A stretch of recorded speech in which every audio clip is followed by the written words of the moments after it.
پیارے دوستوں، بہن بھائیوں اور مسیح میں ساتھیوں، ہم خدا ان کا شکر کرتے ہیں ایک نئی صبح کے لیے، اور اس کے کلام میں سے ہم دیکھتے ہیں پطرس رسول کا پہلا خط، اس کا 5واں باب اور اس کی 8ویں آیت۔ لکھا ہے، تم ہوشیار اور بیدار رہو، تمہارا مخالف ابلیس گرجنے والے شیر ببر کی طرح ڈھونڈتا پھرتا ہے کہ کس کو پھاڑ کھائے۔ پہلا پطرس 5واں باب 8ویں آیت۔ عزیزو، اس تصویر میں خدا کا بندہ پطرس کلیسیا کو خبردار کرتا ہے، ایمانداروں کو خبردار کرتا ہے کہ ہمارا دشمن ابلیس مختلف طریقوں سے ہمیں نقصان پہنچانا چاہتا ہے، ہمیں دکھ دینا چاہتا، پریشان کرنا چاہتا ہے، اور نہ صرف وہ شیر ببر کی طرح بلکہ انسانوں کے روپ میں، فرشتوں کے روپ میں بھی آ کر دھوکہ دیتا ہے۔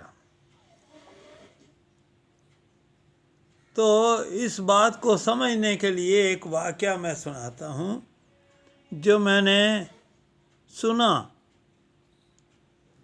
ایک بس اور اس میں بہت سارے مسافر سفر کر کے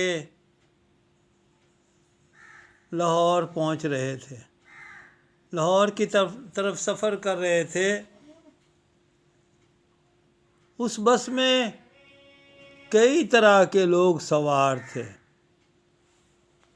مرد و خواتین، اور بس کا سفر جاری تھا کہ ایک بندہ کھڑا ہوا اور اس نے مسافروں سے بات کی اور کہا کہ بھئی میں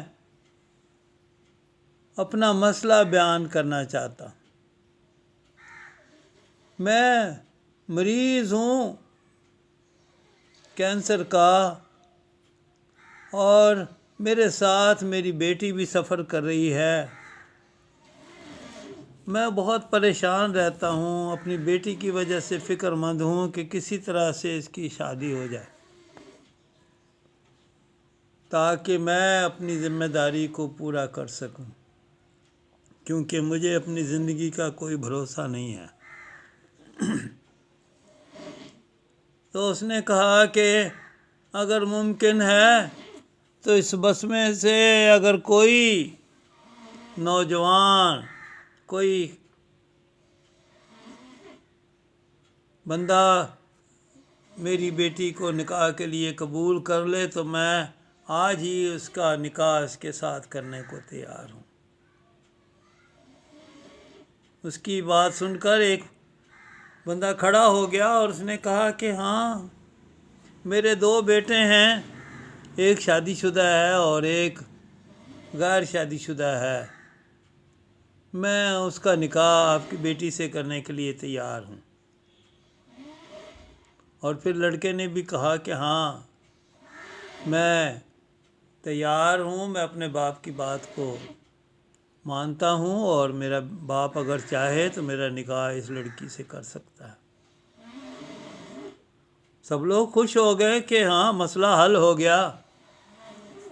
اور پھر ایک مسافر اور کھڑا ہوا اور اس نے کہا کہ میں نکاح خواہ ہوں اور میں ان دونوں کا نکاح پڑھنے کے لیے تیار ہوں،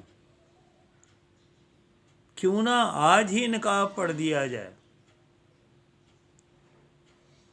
اور پھر ایک جگہ پر، مناسب جگہ پر ڈرائیور سے کہا گیا کہ بس کو روک دو تو ہم نکاح کی رسم کریں گے۔ اور جب نکاح کے لیے لوگ بیٹھے، نکاح پڑھا گیا، اور ایک مسافر اٹھ کھڑا ہوا اور اس نے کہا کہ میرے پاس مٹھائی ہے، میں نے اپنے بچوں کے لیے خریدی تھی کہ جا کر ان کو مٹھائی کھلاؤں گا، تو اب یہ ایک نیک کام ہوا ہے تو میں چاہتا ہوں کہ سب کا منہ میٹھا کروا دیا جائے. تو نکاح کا موقع ہے، خوشی کا موقع ہے، تو سب لوگوں کو مٹھائی بانٹی جائے. اور سب لوگوں کو مٹھائی بانٹ دی گئی. اور مٹھائی کا اثر یہ ہوا کہ ان سب لوگوں کو جنہوں نے مٹھائی کھائی تھی نیند آ گئی اور وہ سو گئے، بے ہوش ہو گئے. لیکن ان 6 لوگوں نے مٹھائی نہیں کھائی تھی جن کا یہ منصوبہ تھا کہ ان مسافروں کو لوٹنا ہے. اور پھر وہ بس کے اندر گئے، اور یہ وہی لوگ تھے جس میں وہ لڑکی بھی شامل تھی، اور مریض جو تھا کینسر کا، جو نکاح خواں تھا، جو دوسرا باپ اور بیٹا تھا. یہ 6 کے 6 لوگوں نے کیا کیا کہ ان مسافروں کی ساری نقدی، موبائل فون اور اچھی اچھی چیزیں بس میں سے نکالیں اور وہاں سے دوسری بس میں سوار ہو کر چلے گئے، اور وہ مسافر لٹ گئے اس نکاح کے چکر میں. تو عزیزو، اس بات کا خیال رکھنا ہے کہ ہمارا مخالف ابلیس کس طرح سے ہمیں دلیل و خوار کرتا ہے اور ہمیں نقصان پہنچانا چاہتا ہے. اس لیے ہمیں بھی خبردار ہونا ہے اور ہر وقت دعا کرتے رہنا ہے کہ خداوند ہماری مدد کرے. Thank you very much.